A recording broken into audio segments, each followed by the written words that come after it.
Pixie and welcome to Pixie's Pit. On today's show we will be discussing some highlights of last night's AEW Dynamite and trying Cheetos Ketchup, Maple Leaves,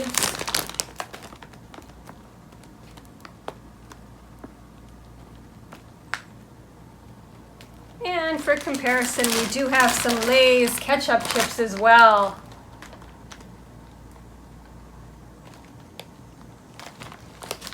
Before we get into Dynamite, we're going to start with the taste test. So this says Cheetos, ketchup leaves, sorry, limited time only. We have Chester, he's wearing his red bucket hat with the maple leaf on it. And it says, dangerously Canadian, celebrate summer with this unique maple leaf shape covered in Canada's favorite and iconic ketchup flavor. It says it's for the first time ever Cheetos is leaving their cheesy classic snack flavor behind in favor of ketchup. All right, let's get these open. Very excited. If you like Chester's bucket hat, let me know in the comments. All right, let's smell these. Oh my God. It smells just like ketchup. And also like very much a vinegary smell as well too. Oh, these are awesome. Okay. So here's what they look like. They're actually quite large. I was expecting them to be smaller than that. They do look like Cheetos, basically, just formed into a maple leaf shape, which is pretty awesome. I'm going to show you the shape of them, and also they're quite large. Can't wait to try this. Let's see.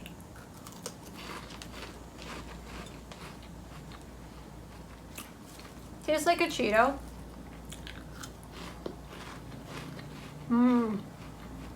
Ketchup.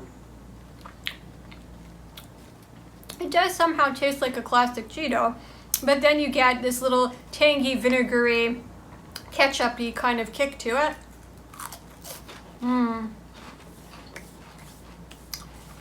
Awesome. That's getting a 9 out of 10 horns in the air. I'm going to have to buy all those up before they become discontinued. My recommendation is that you find them at your nearest grocery store, you fill your entire cart with them, and check out as fast as possible. All right, Lay's ketchup chips. Now I know we're comparing the Cheetos, which I believe to be a corn-based snack, to a potato-based snack, but you know, they're both ketchup, so. Much darker color on the Lay's there. Get the redness of that chip. Almost looks like a beet.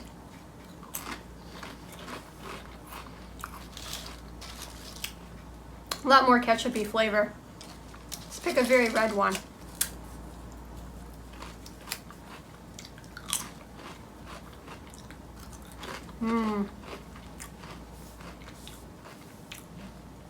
Eight out of 10 horns in the air. Chester wins this round. He knows where it's at. That snack is awesome. All right, so let's get into last night's AEW. It was a barn burner. The show opens with Mox and the Mad King walking to the ring and then being ambushed by 2.0 and Daniel Garcia. 2.0 double-teamed Kingston and took a lead pipe to Mox's leg.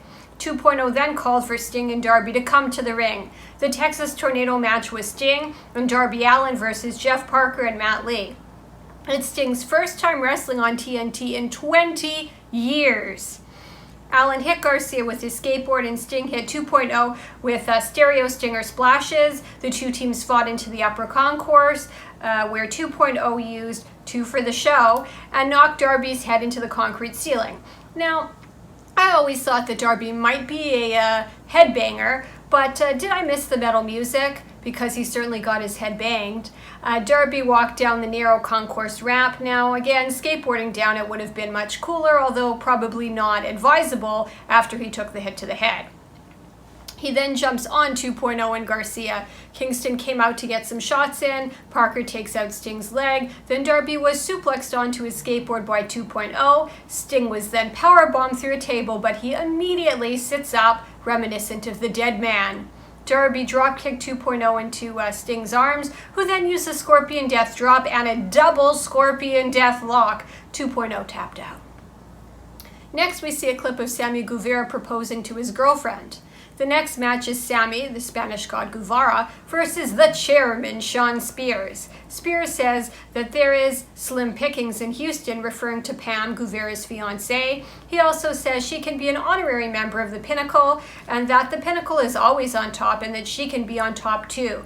Spears tries to get the jump on Sammy from behind. Sammy does a somersault flip outside the ring, knife-edge chops, and throws Spears into the guardrail. Spears and Tully double-team Guevara with a stuffed pile driver. The bell finally rings. It looked like Tully was going to hit Aubrey with his jacket, and he was thrown out. Spears executed knee strikes on Sammy without his knee pads on. Sammy kicked Spears to the head. Sammy was looking for the cutter, but didn't get it, but rolled Spears up for the 2 count. Spears gives the finger. Sammy set up a metal rail between the edge of the ring and the barricade wall. Sammy does a cutter off the top rope. Spears got Sammy with an avalanche C4 from the ropes for a 2 count. The announcers say Sammy will not be denied in his hometown of Houston. Sammy used a Death Valley driver onto the barricade, hit Spears with a 630 senton, and hit Spears with 3 knee strikes, also without knee pads. Sammy said this is over and used the GTH for the pin.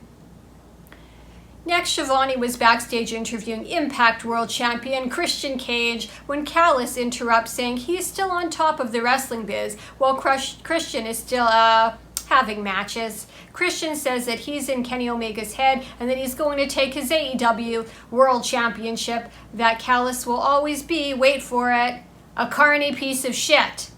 A recap roll is showing highlights of Dante Martin's extraordinary performance.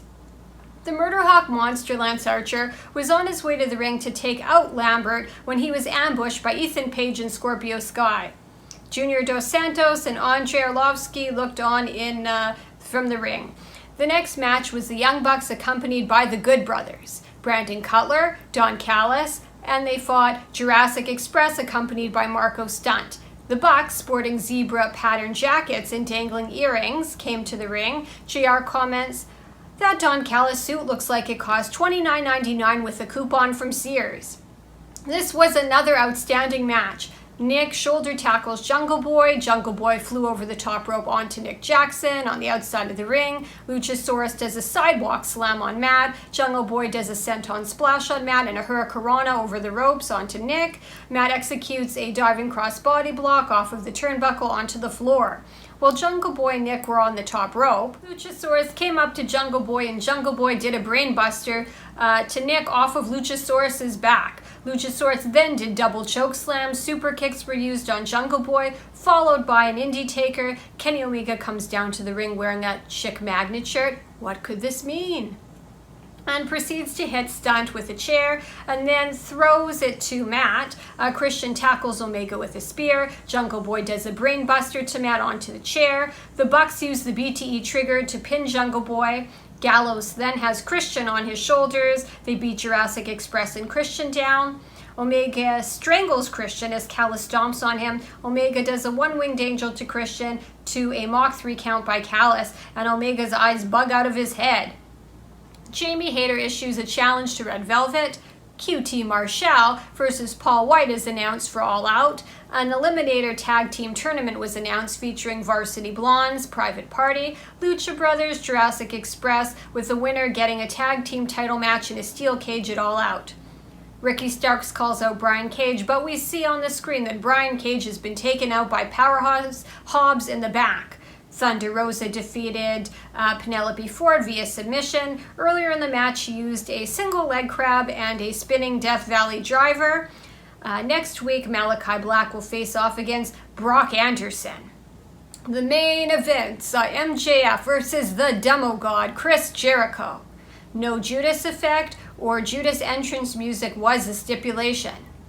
However, the fans were more than happy to loudly sing Jericho to the ring. You are beautiful on the inside. You are innocence personified. And I will drag you down and sell you out. Run away. Jump my life. I become it. I become. Judas in my mind. I become it. I become it. Judas in my mind. Sorry, I had to get that out of my system. You can feel free to rewind and sing along if you like. Jericho goes for the lion tamer. MJF crawls out under the bottom rope. Jericho hits MJF with a body press. Jericho chops MJF. MJF grabs the camera and starts to give Jericho the finger. Jericho punches the camera into MJF's face with a big right hand. MJF works on Jericho's injured arm. Jericho uses punches, chops, and a double sledgehammer off of the top rope. MJF threw Jericho and pulled his brace off. Jericho used a lion salt for the 2 count. One commentator says that MJF has the beady eyes of a ratfink. The crowd chanted, "This is awesome." Jericho gave MJF 10 forearm clotheslines and a hurricanrana. MJF delivered the salt of the earth armbar to Jericho while making a meal out of his fingers. Jericho was looking for the walls, but MJF upkicked and landed on Jericho's jaw. A fistfight develops as Jericho and MJF exchange punches. MJF used the Heatseeker pendulum pile driver on Jericho. MJF distracted Aubrey as he gave a low blow. He then used Jericho's lion tamer, but the ref broke the hold when Jericho grabbed the bottom rope. While Aubrey was confiscating the Dynamite diamond ring from MJF, Jericho was able to pull out Floyd and later use it on him. Jericho was about to use the Judas effect, but remembered the stipulation. The hesitation cost him as MJF uses the Judas effect and the salt of the earth. Jericho has no choice but to tap out, and MJF gets the win.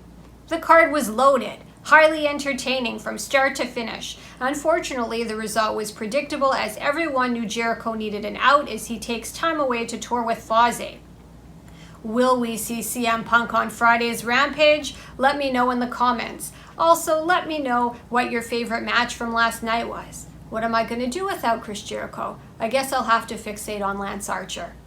Thank you so much for watching. If you haven't subscribed yet and you like wrestling, what are you waiting for? Don't forget to give the video a big like, and if you know someone who likes wrestling, please share the video with them. Thanks so much, and until next time, stay metal, and goodbye and good night.